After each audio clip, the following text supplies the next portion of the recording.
eu vou falar sobre violência sexual contra a mulher. E o que é entendido como violência sexual contra a mulher?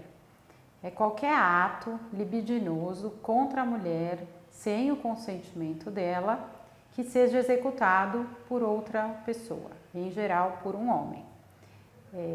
E isso hoje já é considerado, mesmo que sem o ato sexual completo, como um estupro aqui no nosso código no Brasil.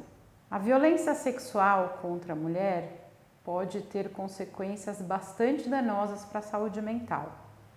E especificamente, o quadro do qual nós vamos falar é o quadro de estresse pós-traumático causado após uma violência sexual.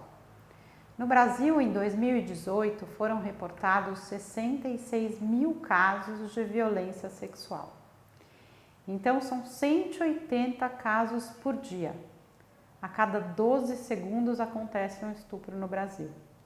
E isso é algo extremamente grave, que tem consequências muito importantes em saúde pública.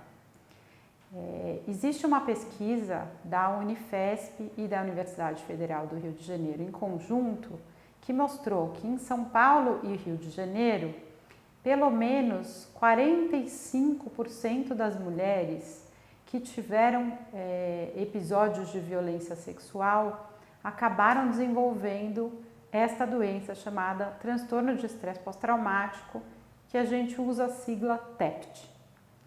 O que é o TEPT, então? O TEPT é uma doença onde a pessoa, após ter sofrido uma situação traumática muito grave, desenvolve uma série de sintomas. O sintoma principal a gente chama de revivescência. E o que é revivescência? Revivescência é ter essa memória traumática do que aconteceu repetidas vezes na sua cabeça.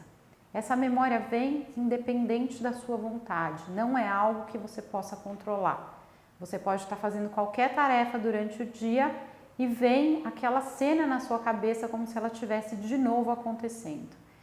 E diante disso, você tem reações muito importantes. Você tem taquicardia, você tem sudorese, você tem aflições, você fica descontrolado emocionalmente. E isso é como se fosse um ataque de pânico. Não é uma doença do pânico, porque esse sintoma está incluído dentro do quadro do estresse pós-traumático. Então, além dessa memória intrusiva, que a gente chama, que vem sem a sua vontade, você tem essas reações de medo muito exacerbadas. A pessoa fica também hipervigilante, isso quer dizer, o tempo todo ela está alerta, achando que ela pode ser novamente atacada.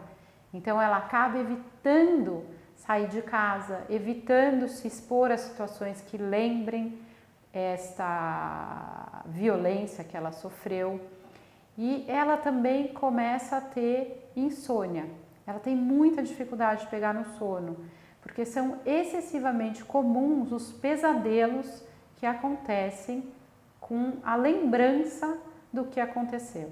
Então, pesadelos muito violentos, onde ela tem talvez essa vivência de que ela sofreu o estupro e isso aparece novamente, vividamente, nos seus pesadelos.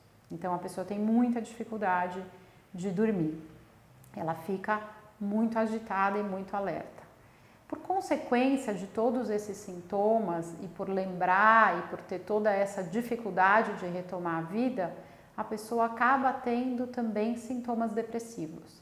Então, ela tem muito desânimo, muita falta de esperança na vida, ela desconfia das outras pessoas, porque como ela sofreu uma violência de alguém e muitas vezes, principalmente em meninas muito novas, em crianças, essa violência é feita por alguém conhecido. E isso piora ainda mais essa desconfiança e essa dificuldade de acreditar no futuro, de ter uma perspectiva de vida. Então, vocês podem observar que é uma doença bastante grave, né? Que compromete muito o funcionamento da pessoa.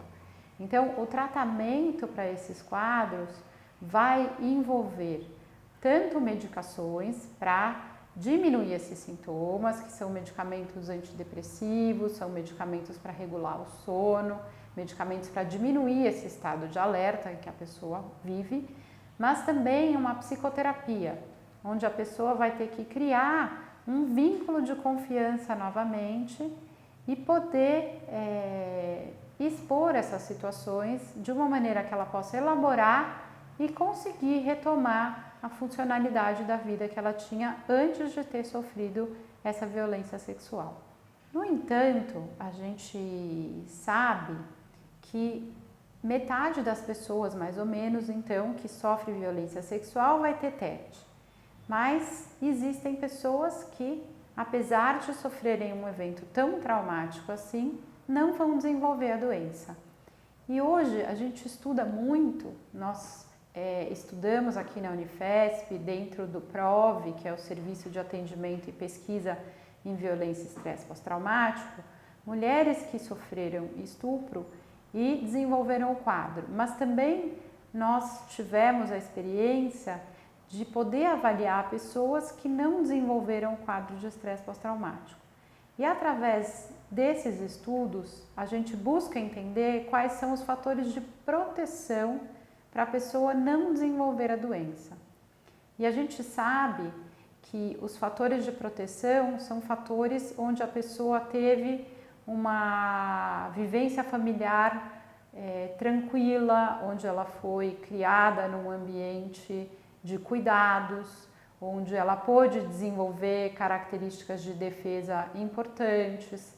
E mesmo que ela tenha sofrido uma situação traumática, como um estupro na vida adulta, ela tenha apoio familiar e apoio de uma rede em torno dela. Uma das coisas que a gente também sabe e que acaba dificultando muito isso é que a nossa sociedade ainda é uma sociedade onde o preconceito contra as mulheres que sofrem violência sexual é muito grande. Existe um estigma.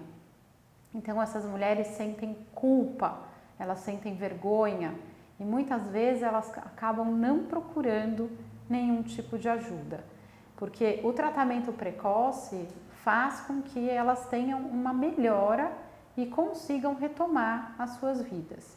Mas não procurar nenhuma ajuda só vai fazer com que elas percam essa possibilidade e acabem tendo toda uma vida prejudicada, não conseguem mais trabalhar, não conseguem sair de casa, não conseguem cuidar de filhos, muitas vezes essas mulheres são casadas, muitas vezes o casamento termina porque o marido não consegue aceitar essa situação.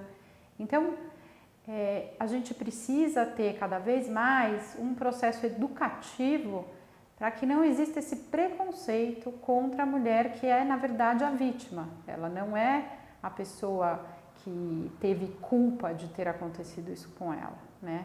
Mas o pensamento geral muitas vezes incute esse tipo de ideia.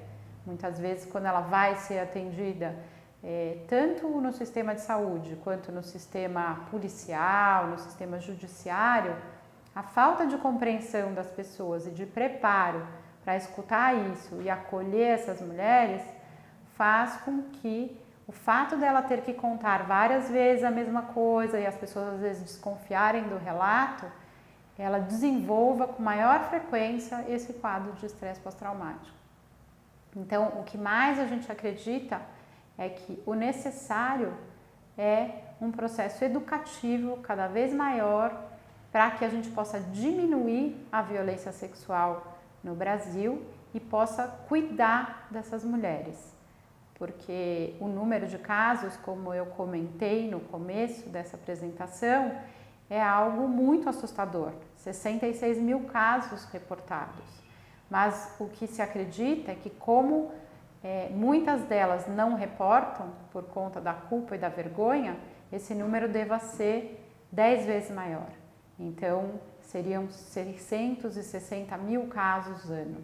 E isso só vai diminuir quando a gente conseguir educar a sociedade para cuidar dessas mulheres e cuidar dessa sociedade para que os homens não perpetuem esse tipo de comportamento violento.